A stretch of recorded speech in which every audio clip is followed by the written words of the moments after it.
سر میرے خیال میں یہ جو پریس کانفرنس ہے یہ کیونکہ گندم کے حوالے سے ہے اور یہ ہمارے صوبے اور ملک کے حوالے سے اہم ترین ایشو ہے، تو میں اس وقت صرف گندم کے اوپر بات کروں گا۔ نمبر ایک، جو سوال میرے بھائی نے پہلے کیا، میں نے آتے ہی overheard that question so I would like to respond. اب یہ سمجھتے ہیں، آپ نے کہا حقیقی طور پہ اب کس کو اس کا ذمہ دار سمجھتے ہیں؟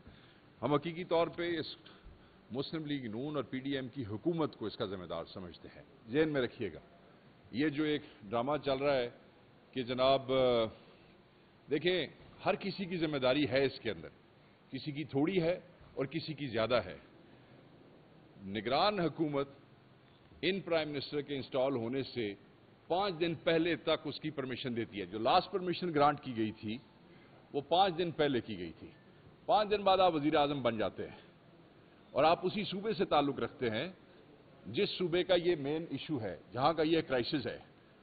جو آپ کی 5ویں ویٹ بورڈ کی میٹنگ ہوتی ہے وہ آپ کی حکومت کے منسٹر کے انسٹال ہونے کے بعد ہوتی ہے، اور اس ویٹ بورڈ کی میٹنگ کے اندر بھی اور جو ایکسٹینشن ہے امپورٹ کے حوالے سے اس کو آپ اپروو کرتے ہیں۔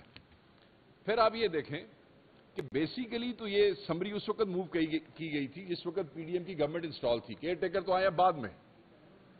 وہ دوسری بات ہے کہ اتھارٹیز نے اور ای سی سی کی طرف سے اور سیکرٹری فائنانس کی طرف سے اگر میں ایگزیکٹلی کہہ سکوں تو اس وقت اس سمری کو انہوں نے ڈکلائن کیا تھا کہ جی ابھی اس کی ضرورت نہیں ہے۔ So basically P D M کی گورنمنٹ نے یہ سمری موو کی جس کی کچھ پرمیشنز جو ہیں وہ کیئر ٹیکر کی گورنمنٹ کی طرف سے دی گئی، جس کو ہم پی ڈی ایم کی گورنمنٹ کی ایکسٹینشن سمجھتے ہیں۔ بہت سے وزراء جو اس وقت پی ڈی ایم کی گورنمنٹ کا حصہ تھے وہی پھر بعد میں جا کے حصہ بنے، اور پھر وہی بیوروکریسی تھی جو پی ڈی ایم کی گورنمنٹ کا حصہ تھی، اور اس میں بہت سے سیکرٹری صاحبان تھے جنہوں نے کنٹینیو کیا ہے۔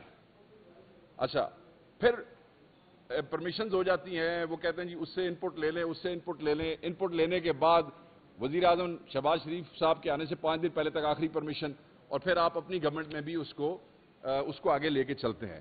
تو اس کا یہ جو میں نے آپ کو تھوڑا سا اوور ویو دیا ہے، ہم ان کو ذمہ دار سمجھتے ہیں۔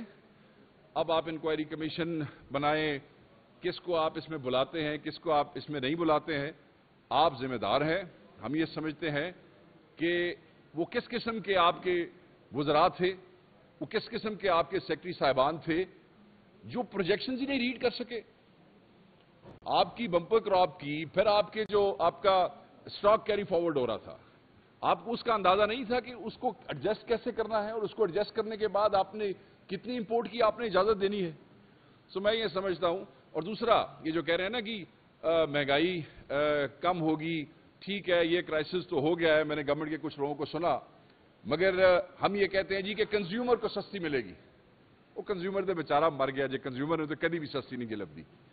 یہ سستی تو لبے گی مڈل مین کو یہ سستی ملے گی، اس نے اٹھا لی ہوگی، اس نے استحصال کرنا ہے اس حکومت اور پی ڈی ایم کی حکومت کی مدد سے کنزیومر کا۔ آپ یہ سمجھیں کہ آپ کو آٹا سستا ملنا شروع ہو جائے گا کیونکہ گندم کے ساتھ یہ اشر ہو رہا ہے، وہ پھر میں نے دسیا جی کسی دن جس دن تو آٹا سستا لبے گا نا، پھر میں نے تسی دس چھڑیا جی۔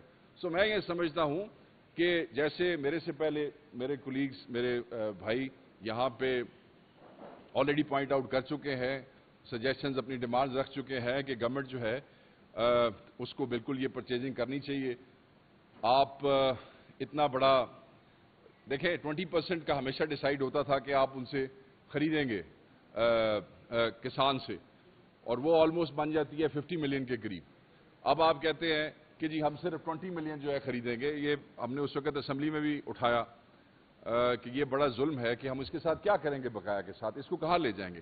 تو اگر یہ اس کو اچھے طریقے سے ڈیل کریں تو فارمر جو آلریڈی مر چکا ہے اس کو فائنینشلی ہیلپ کریں، اس کو اس سے خریدیں، اس ریٹ میں خریدیں جس ریٹ میں خریدنی چاہیے، پھر اس کے بعد اس کو آپ سٹاک کیری فارورڈ کریں یا ایکسپورٹ کریں، جو مرضی کریں۔ ہم ویسے بھی جو ہے فوڈ سیکورٹی اور فوڈ سفیشنسی کے حوالے سے ہمارے ایشوز ہیں، منسٹری کا کام ہے یہ اس کے اوپر بات کریں گے، ان کو کرنی چاہیے۔ تو میں یہ سمجھتا ہوں کہ یہ ذمہ دار ہے اور یہی کسانوں کو اس میں سے نکالیں، کیونکہ اگر کسان تباہ ہو جاتا ہے، جو کہ ہم کہتے ہیں کہ ہماری ایگریرین اکانومی ہے، تو پھر آپ اس کو تباہ کر دیں گے تو پھر ہم باقی سارے کیسے چلیں گے؟ سو ہماری صرف یہی ڈیمانڈ ہے کہ یہ جو کلپریٹس ہیں ادھر ادھر نہ پھینکیں ایک دوسرے کے اوپر. اس نے کر لیا ہے، اس کو آپ کہہ رہے ہیں جس کو بلا نہیں سکتے آپ، ایسے نہ کریں آپ. تو ہم اس رولے میں نہیں پڑنا چاہتے. یہ تو گورنمنٹ خود پھینکنا چاہتی ہے کیئر ٹیکرز کے اوپر. جو کیئر ٹیکرز کا گناہ ہے اس کی سزا ان کو بھی ملنی چاہیے. مگر جو کام آپ نے اپنے ٹائم میں شروع کیا، کیئر ٹیکرز سے کروایا اور پھر اس کے بعد اپنی گورنمنٹ میں اس پہ مور لگا کے آخری جہاز تک ڈاک کروائے، آپ ذمہ دار ہیں. اور نہ آپ کو عوام معاف کرے گی نہ کسان معاف کریں گے. اگر آپ ان کو فائنینشلی ہیلپ نہیں کرتے، گندم ان سے اٹھاتے نہیں ہیں، بینکس ان کو ہیلپ نہیں کرتے ہیں، تو میں سمجھتا ہوں کہ یہ بہت بڑا کرائسس ہے. اور یہ اس کو دیکھیں، وہ آپ اس بندے سے ڈریں who has nothing to lose. اس بندے سے ڈر نہیں لگتا ہے who has something to lose. وہ ان چیزوں کو بچانے کے لیے ہو سکتا ہے کسی چیز کا کمپرومائز بھی کرے. سیاسی لوگ جو ہیں وہ پھر مصلحتوں کا شکار ہو جاتے ہیں، مگر غریب کسان جس کے بچوں کا روزگار اور اس کا لائیولی ہوڈ آپ نے اس سے چھین لیا ہے، he has nothing to lose. If he comes on road جیسے باقی کئی ملکوں میں ہوا تو یہ آپ کے لیے بڑا خطرناک ہوگا. اس کو دیکھیں چیزیں ٹریگر کرتی ہیں نا، اگر یہ ٹریگر اس لیے کہ وہ ہم میں سے ہے اور ہم ان میں سے ہیں. سو میں سمجھتا ہوں کہ اس چیز سے آپ کو بچنا چاہیے.